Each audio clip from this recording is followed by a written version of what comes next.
All right, today is November 30th, 3 p.m. This is our first live class in world history. But last year I had actually started live classes and made a couple videos, and they're posted on the world history course page. So I'm going to skip over the introductory stuff because it was already done last year.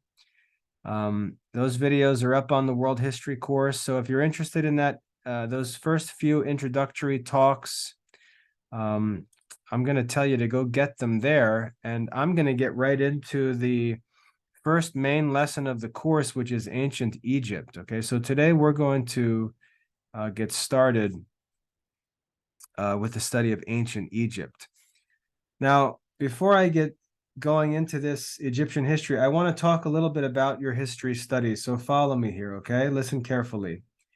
I know you guys are a number of different ages. We've got an age range here, but I want to talk about high school history because it's very important. History is not one of the courses that belongs to the classical Catholic curriculum. History is a humanities course, an enrichment course. But for high school studies, for college preparatory studies, you really need 4 solid years of high school history, okay? And I want to help you to take care of that. So I want to take a few minutes to talk about high school history and explain what you need, all right? Just follow me here. Listen carefully. For high school history, if you ask what's required for graduation, what's required for high school diploma, some people will tell you 3 years of high school, and that's true. If you want the bare minimum requirements, you only need 3 years. But I'm just going to warn you that if you choose to do 3 years of history and stop, you're going to look terrible on a college application because you're barely completing the minimum requirements.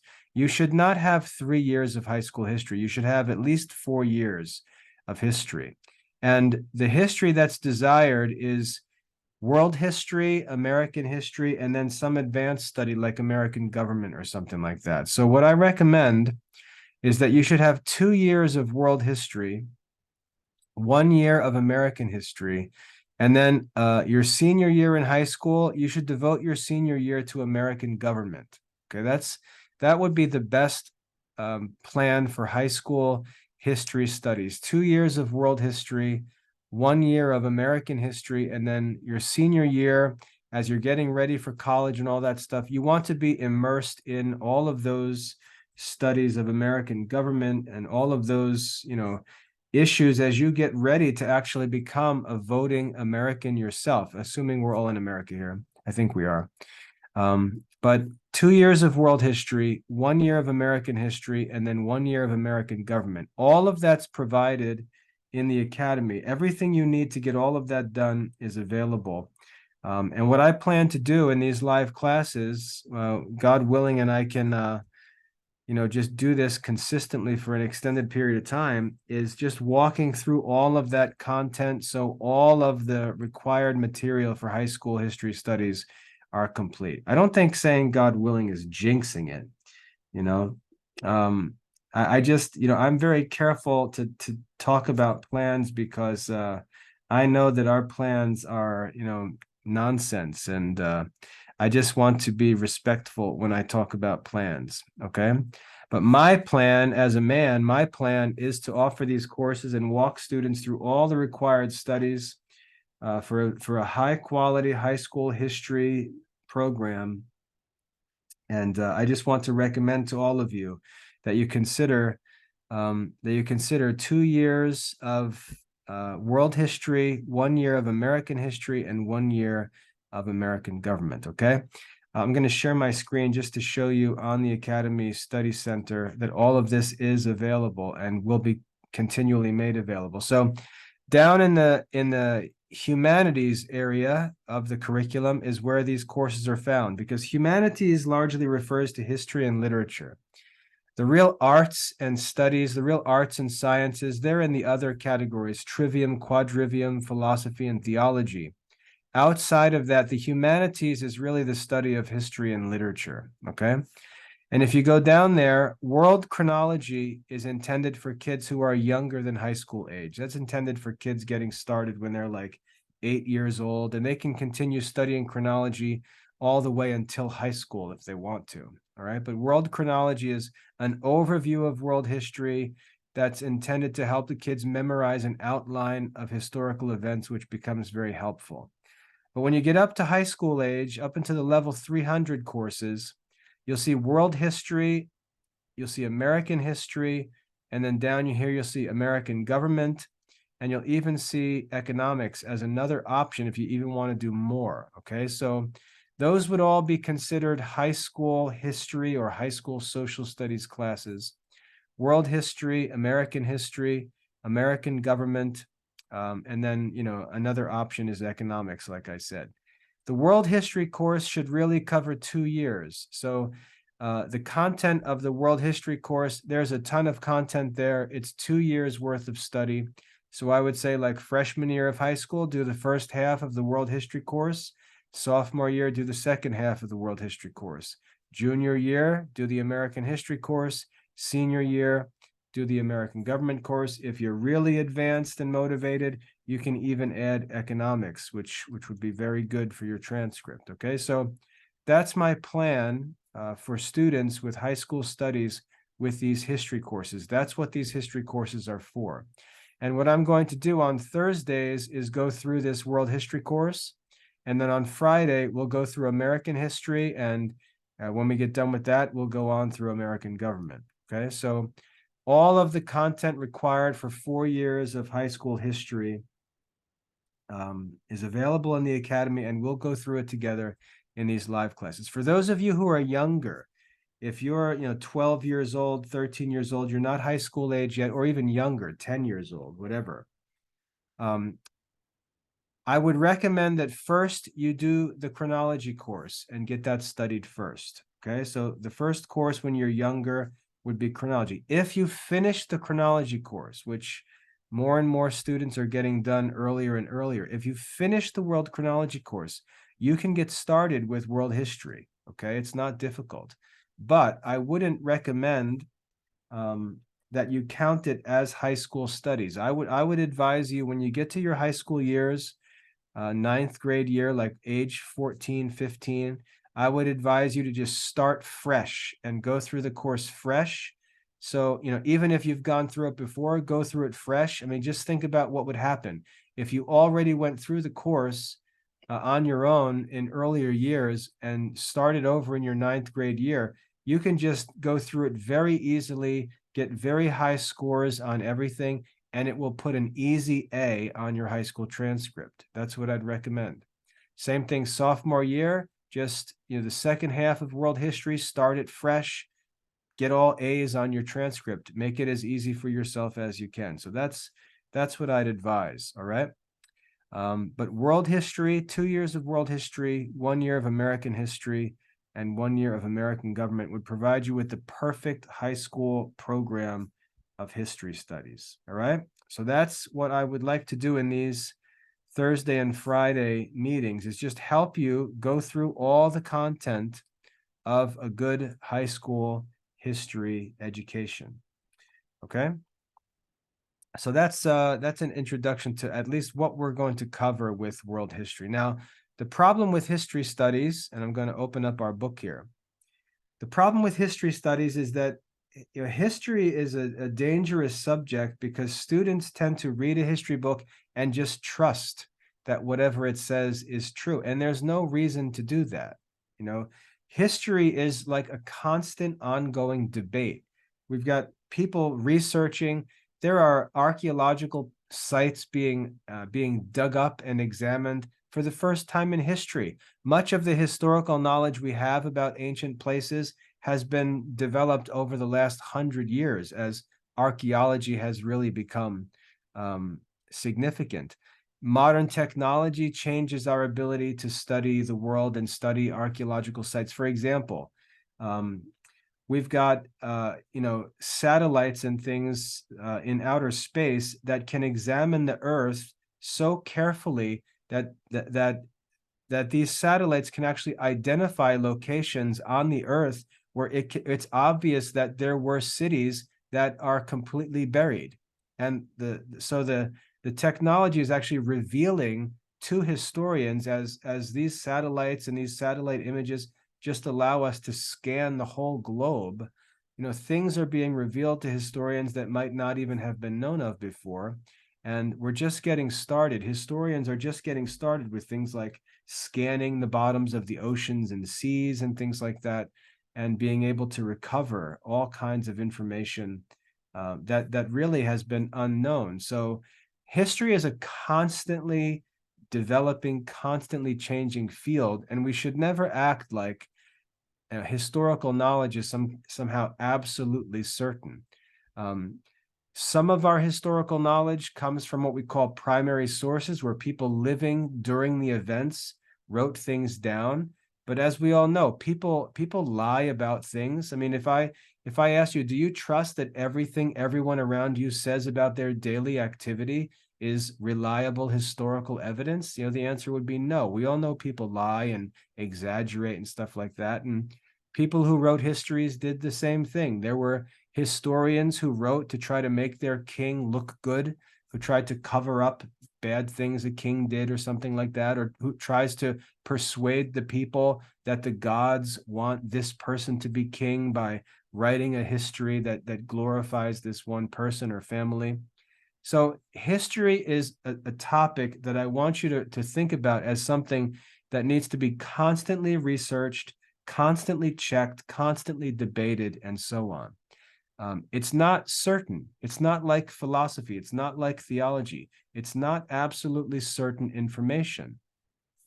And the danger of textbooks and things like that is you'll look at a textbook and say, oh, well, I guess they've got Egyptian history all figured out, So that's just completely false. If you want to, you could devote your whole life to the study of history as a professional historian, because the work of historical study and research is just endless, and it goes on constantly.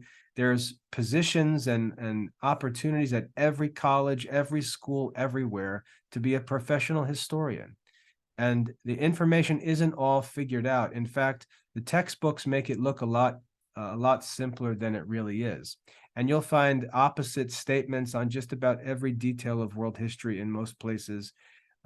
So I want you to realize that when we study history, you're always free to question history and ask for proof that something is actually true. All right. So we've got to be careful that we don't treat it like we're reading the Bible here when we're reading a history textbook. Things that are said in this book can be theories. Things that are said in this book can be false. Some of the stuff can be true. That's really the question we're asking. We're asking, what can we know about what happened in history? What can we know? And then we've even got to ask the question, like, why is it even important? Why does it even matter what happened in history? Who cares, right? Just because somebody did this back then, like that doesn't tell me what I need to do, right? I can choose to do the same thing someone else did or a different thing someone else did. Someone will say things like, well, history repeats itself. That's not necessarily true, because someone could have made a decision to do something in the past and it led to all kinds of trouble. And it might turn out that that same exact decision in our circumstances would be a good decision. So to have these overly simplified views of history, to pretend that the textbook of a history class is like the Bible and is just to be memorized and not questioned, that's just not what history is. And that's why in our curriculum, even though history is very important, you'll see that history is put down in the humanities as an enrichment course, okay? We're not going to get any truth to live by out of history. We might get some interesting stories, but even if they're not true, sometimes the stories are good illustrations. They can be used in our own writing or speaking, just like Aesop's fables. Aesop's fables are not true stories, but they're useful. So historical stories, even if they're proven to not be factual, that doesn't mean the stories still aren't useful, just as illustrations and so on. So we read history really just to enrich our own minds, to enrich our ideas, to learn about characters from history. Some of them are true, some of them are imaginary, some of them are glorified, in an unrealistic way by, by their descendants and things like that. But no matter what, even if it was not true, that still doesn't mean it's not useful. Okay, so we've just got to be really careful with historical studies and not imagine, like I said, that this is some kind of inspired book that reveals the truth to us, and we just need to read it and believe it. That's not how history works. History is always open to question. It's always open to demands for proof and so on. So as we go through history, we're going to read through this textbook and study what it has to say. We're going to give it the benefit of the doubt in most cases. If the history book tells us something, it's probably true, but that doesn't mean it's necessarily true. But we're not going to be cynics and assume that everything is false. We could be skeptical, which means that we're willing to accept it if there's proof. But for the most part, we'll be positive and give the author the benefit of the doubt and enjoy the study of the history. All right, so we're going to get started today with this first lesson on ancient Egypt, and we'll just read through it a little bit, and I'll comment and try to add some helpful information as we go along to make it as easy and as enlightening as I can. And just so you know about me, I studied classics in college. That was my real focus, but I also focused on ancient history. My degree is actually in classics and ancient history. So I did a lot of historical study, especially in, ancient biblical history and ancient Middle Eastern history, Greek and Roman history and civilization and things like that. So especially with the older history, I'm very comfortable as a teacher. And then as we get into medieval history, it becomes Catholic history. So again, it becomes easy to me, not because of my academic work, but because of my own Christian studies.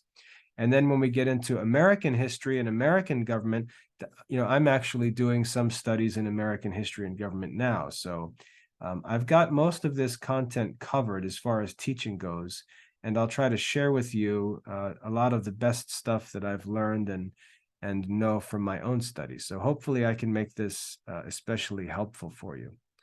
All right, so let's begin here with the study of Egypt. You see here up in the parentheses, and this is from the World History course. So this would be like freshman history, okay? Up in the parentheses, we have a date range for this study from about 5,000 to 30 BC. And just to say something briefly about the dates, we have no evidence of human civilization before around 3,500 BC. All right, so 3,500 BC is the Sumerian civilization. We talk about this in the chronology course. We have written records and things like that. I don't want to say we, that sounds real geeky. I don't have any evidence of this, but historians have records of Sumerian writing. I hate when people do that, and I find myself doing it. Like I'm sitting there with like the tablets on my lap or something, like, no, we don't have anything, right? The historians have these things, okay? But there is evidence, I should say it that way, there is evidence of writing, human writing and records from the Sumerian civilization, which is the oldest known provable civilization in history. And that dates to around 3,500, maybe even 3,000 BC. So anytime you see a date that goes beyond 3,500 BC, your red flags should go up, and you should know that's really theoretical. That's more like prehistory, okay? 3,500 is the earliest date that we have evidence of human activity on Earth, unless you're going to get into the caveman theories and all that kind of stuff, for which, the burden of proof is going to be on you. But 3,500 BC. So when we see from about 5,000 to 3,500, we'll start really paying attention when we get past 3,500. Around 3,000 BC is when we'll start taking historical records seriously. Okay, beyond that, it's a lot of theory. So ancient Egypt, one of the most ancient civilizations, starting at the very beginning of human recorded history. And, obviously Egypt still exists today, though it's nothing like what it was in the ancient world. And we'll look at why Egypt was so important in the ancient world in just a minute. So let's just look at this here. So Egypt and the Nile. So we're just going to talk about the geography of Egypt a little bit, because if you simply know about the geography of Egypt, you can understand a lot about what Egypt was, why Egypt was so important in the ancient world, and so on. So let's just read this real quick. The Egypt of history comprises the delta of the Nile and the floodplains of its lower course. So the delta, that's just the name of the figure of the Greek letter delta. If you look at a map, even from way overhead, so if I look at like this Google Earth, you can see this triangle right here of green, right? You see this green triangle? That is the delta. So when we talk about the delta, we mean a piece of land on Earth that's shaped like the Greek letter delta. That's the northernmost area of Egypt. Okay, that's the Nile Delta. So when it talks about the delta and the Nile, you've got the delta there, the triangle-shaped green spot. And I mean, we can see it from almost from, far away outer space images. And then as you zoom in, you can see that in the middle of all of this desert, from Iraq all the way across northern Africa, it's almost entirely desert, except this little green triangle, which is the Egyptian delta. And then you can see the river, the Nile River, that extends from the delta. So when we talk about Egypt, Egypt is this big, huge country. You can see the border of Egypt is all the way out here. It's a great, North African country. But really, the life of Egypt takes place along the Nile River and down towards the Nile Delta. Out west here, it's just all desert. So when we say Egypt, we're really talking about the Nile River Valley and the Delta, okay? All right, so that's what we're talking about here in terms of location, Egypt and the Nile. The Egypt of history comprises the delta of the Nile and the floodplains of its lower course. So let's talk about this floodplain stuff. It's a little complicated when you look at a map, but this river, the Nile River, actually runs from the south to the north. So it starts, oops, sorry, let me get back to there. It starts down here. You can see in Uganda, you can see this giant lake here in Uganda, right? The city Kampala is just off this lake, but I'm talking about this lake here. If we zoom in on this lake, you can see this is called Lake Victoria. This is where the Nile River begins. So down in South Africa, halfway across the continent, we have this Lake Victoria, and that's where the Nile River begins. And it flows from there all the way down through Africa. It flows towards the north, and it ultimately empties into the Mediterranean Sea. So this river, the Nile River, I just want to make sure you understand, it flows from south to north. Some students see this and they think the Mediterranean Sea empties into the Nile River and then it goes someplace, right? But it actually travels in the opposite direction. It goes from south to north, all right? The Nile Delta is actually where it empties into the Mediterranean Sea, okay? Now, the Mediterranean Sea is, I mean, if you were there, it would look like the ocean, okay? But it's called the sea. So when we talk about Egypt, we're talking about the valley that surrounds the Nile River and the delta. Now, what happened in the ancient world, this doesn't happen anymore, but in the ancient world, this river area down here would flood. And when it would flood, you can imagine the water would run from down here where Uganda is, the water would run down through the whole country, and it would just drag tons of soil and all kinds of organic material down the river, just pull it all down through Africa and dump it all in Egypt when the waters flooded. So all of this soil, all of this stuff would come down the river. The Nile River would flood in Egypt, and all of that soil would, overflow the river and eventually settle onto the surface of the land of Egypt. So Egypt became a very fertile area because it basically stole all of the soil from southern Africa because of the Nile River. So the floods would take place, everything would get watered, and a layer of soil would be dropped onto the plain around the Nile River, and they would have incredibly fertile soil to farm and work with in Egypt, even though they were in the middle of a desert. So Egypt was a very weird place because they had great farming and great fertile soil, but it really wasn't theirs. It was brought to them by the Nile River every year when the river would flood every year, cover the land with a layer of fertile soil, and then the waters would recede and they would plant their fields and grow tons of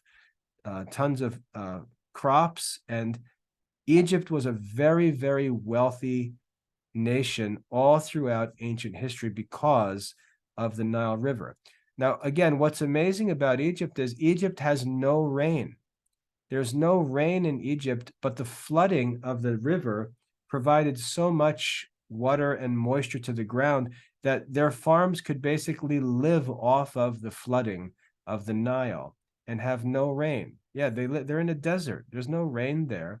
The reason it's green, or the reason it was, even greener than this, was because of the flooding of the Nile River. So the flooding actually watered the whole land. It was fresh water. It came from Lake Victoria.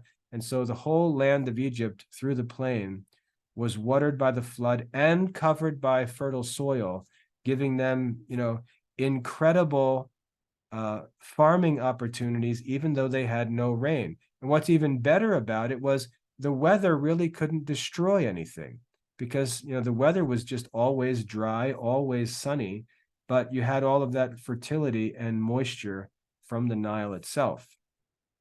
So Egypt was called the breadbasket of the ancient world because while many other places had, they had success and they had wealth and crops, Egypt was just always stable. Egypt always had fertile crops, always had tons of food, was always wealthy and prosperous because of the Nile River Valley. And you can just see how rich and green it is even today along the Nile, even though it doesn't flood anymore.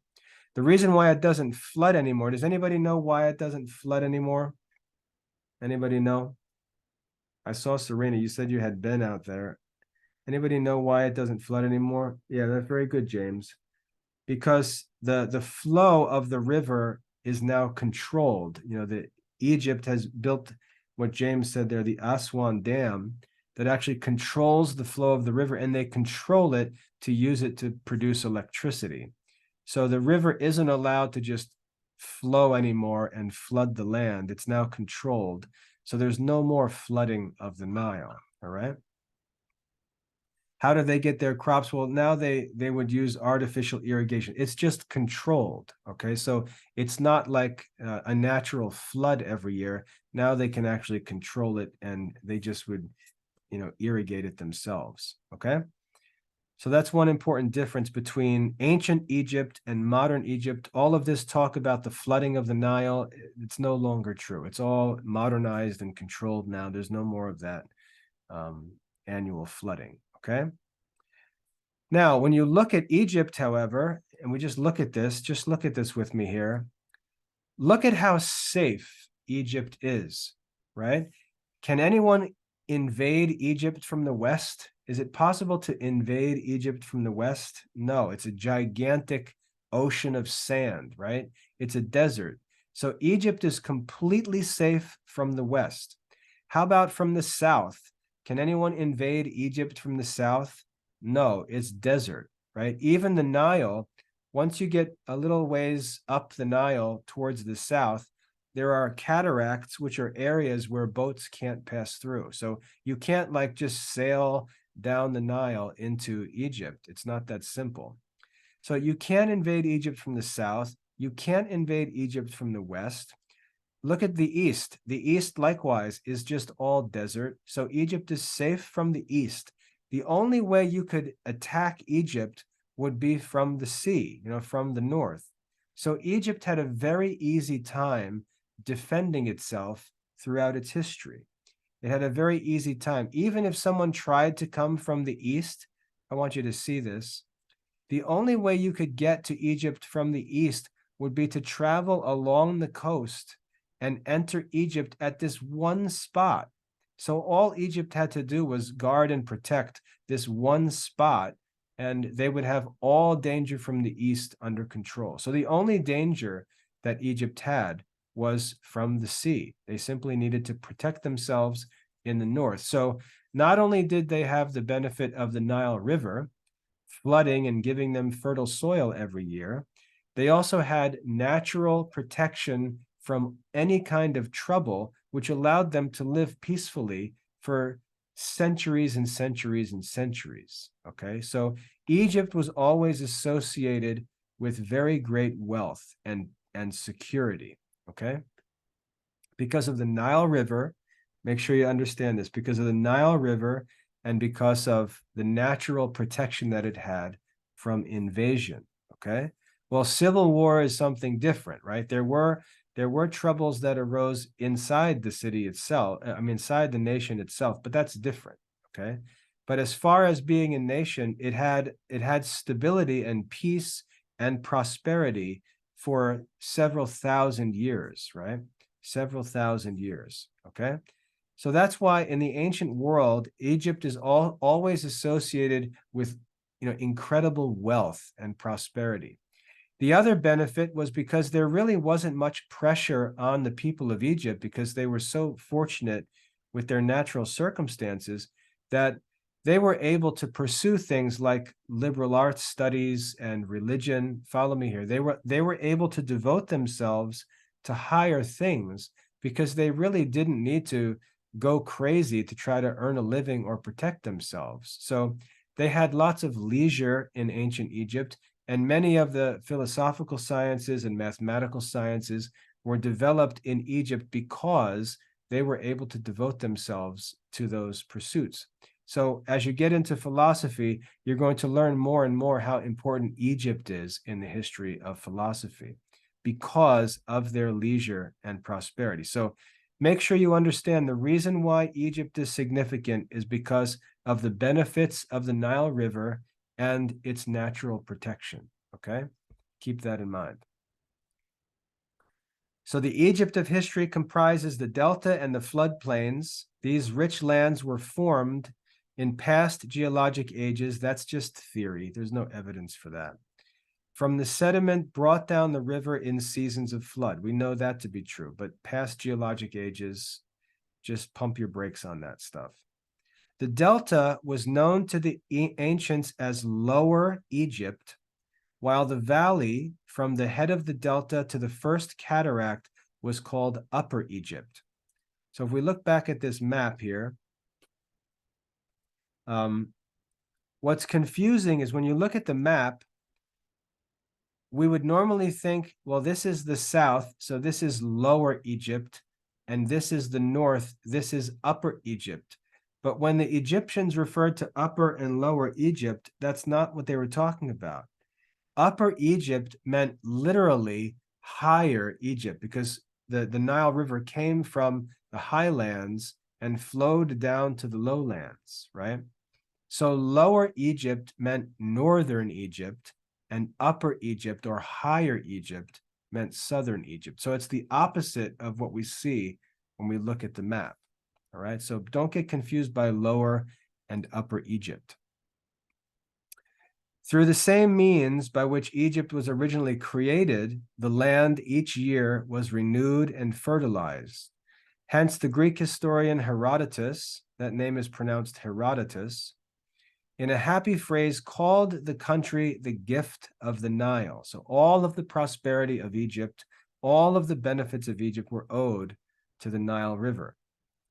Heavy tropical rains in the south and melting snow on the mountains in the south caused the river to flow and flood the Nile River in the summer and into October.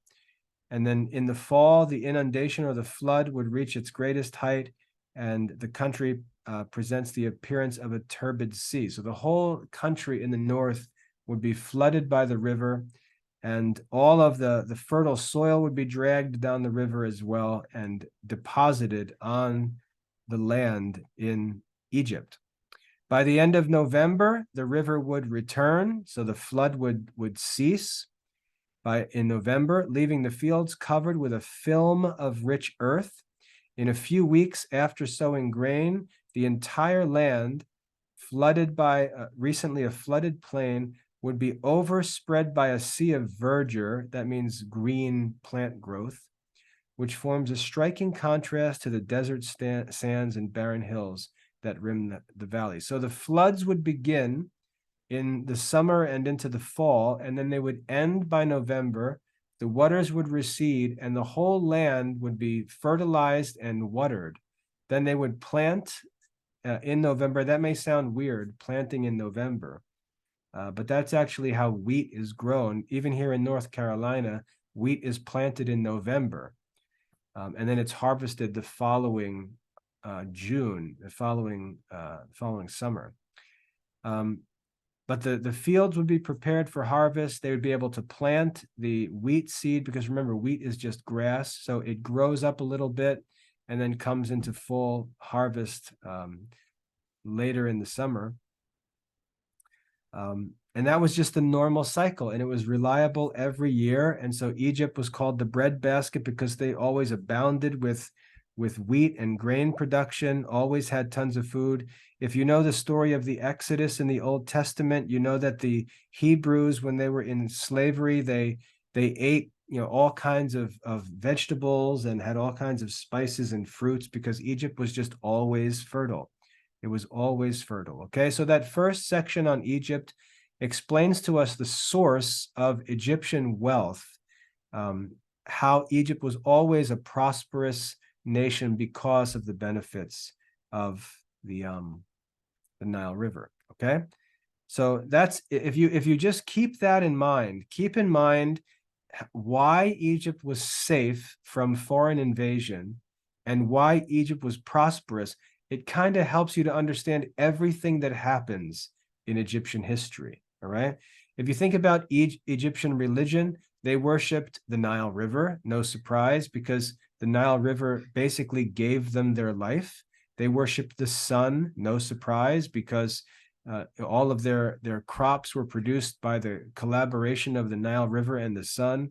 So their religion becomes easy to understand because it's just based on their experience. And they realize that all of their prosperity was not due to anything that they did, because the river just overflowed and fertilized the land by itself, and they reaped all the benefits. So in gratitude for that, they worshiped the Nile River and other gods of nature and the sun and things like that. It makes sense. If you put yourself in their circumstances, it makes sense that you would thank the river for basically causing you to be prosperous.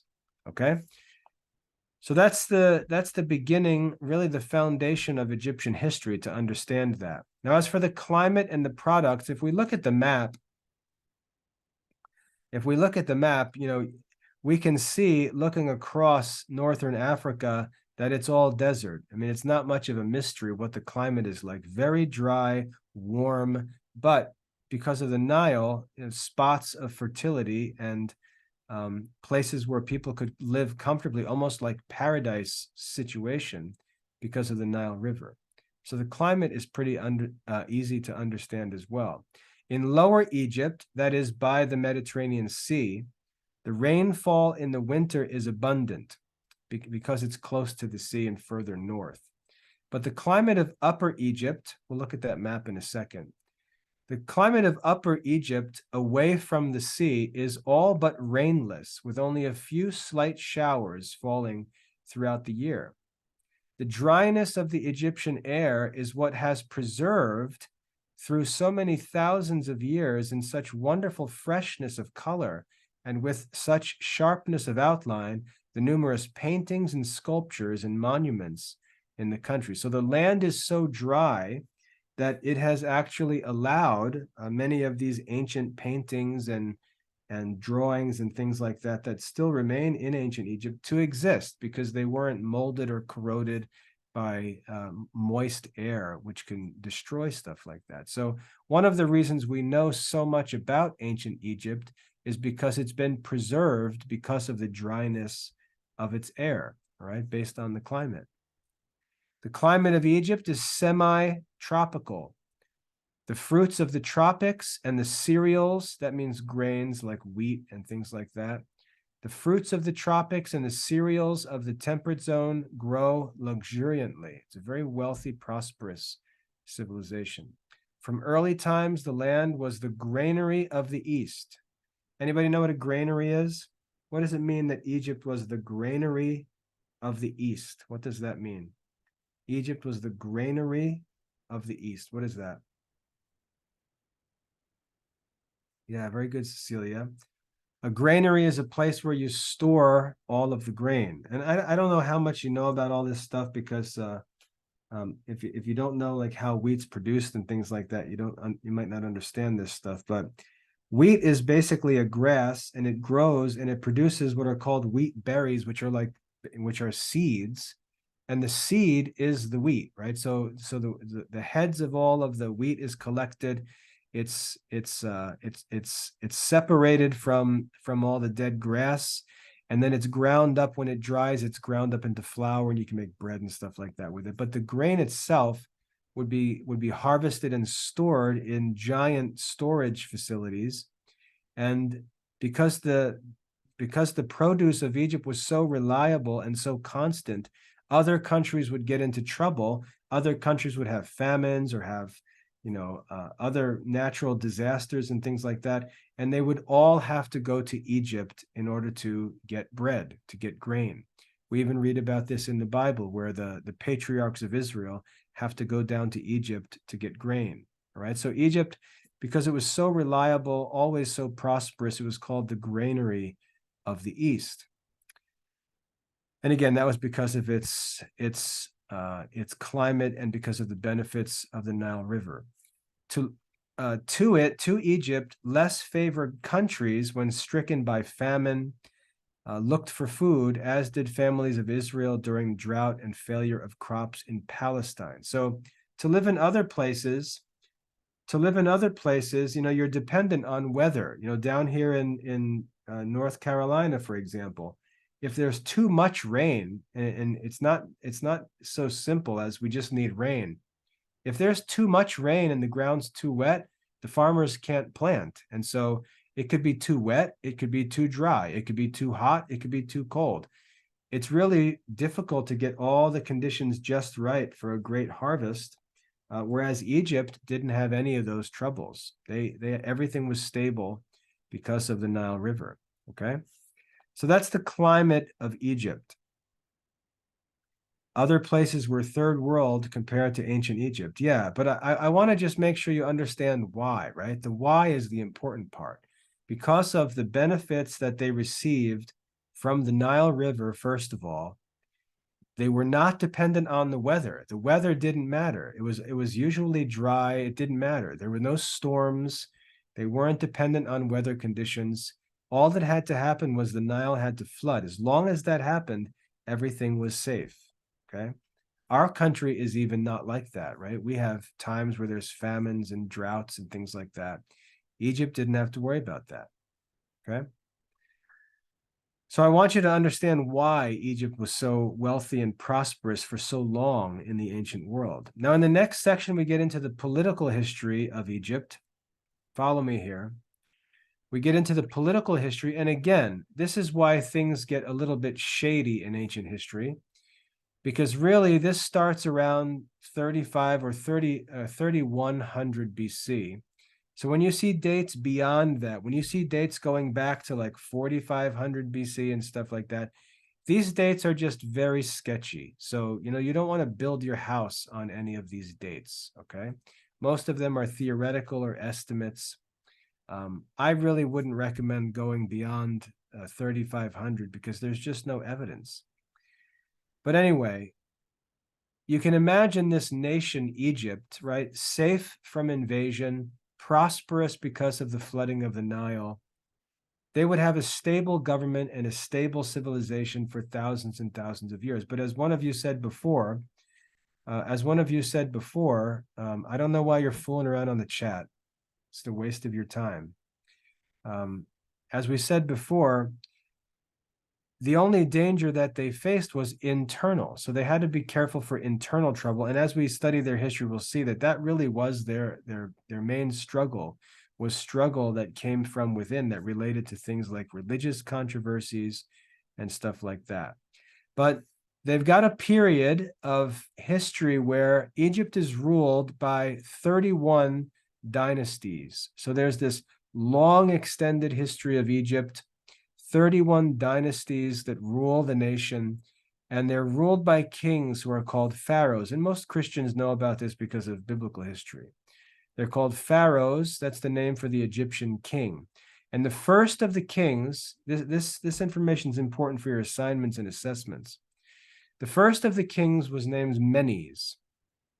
Okay, Menes was the first of the Egyptian kings, and the 31 dynasties we read here continued from, let's say, 3500 BC all the way down until it was finally disrupted by Alexander the Great in 332 BC. All right, so you're talking about 3,000 years of history, 3,000 years of Egyptian history. And just to compare that, America is 200 years old. So think about how much there is to know about American history. Now multiply that by 15 times, right? 3,000 years of history. There's no civilization like ancient Egypt. 3,000 years of Egyptian history, from Menes, the first of the pharaohs, all the way down to the time of Alexander the Great in 332 BC. And you might wonder, well, why was Alexander able to defeat these things? And we can see this in modern warfare. When there are developments in military techniques or military strategies, some of the places that have advantages in the past suddenly have no more advantage. So think about it. You could have a mountaintop fortress that no one could reach or get to, and it could just be the greatest source of safety.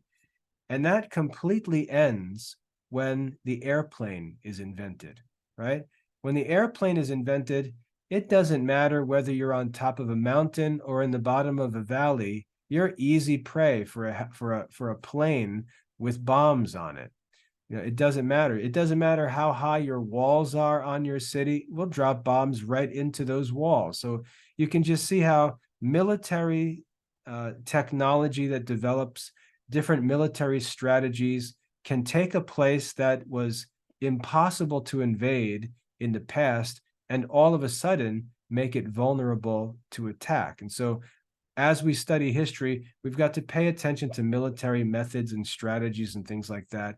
Technology, simple things like the development of new metals that allow arrows to be lighter or to travel far. I mean, those things radically change outcomes of battles and which countries can be invaded and who can be attacked and who can't be attacked, what methods of defense work, what methods of defense are useless. Simple things like technological advancements can radically change whole governments and nations in history. So we see that the Egyptian dynasties lasted from the time of Menes all the way down to the time of Alexander the Great. Now, I'll give you that question as a challenge question.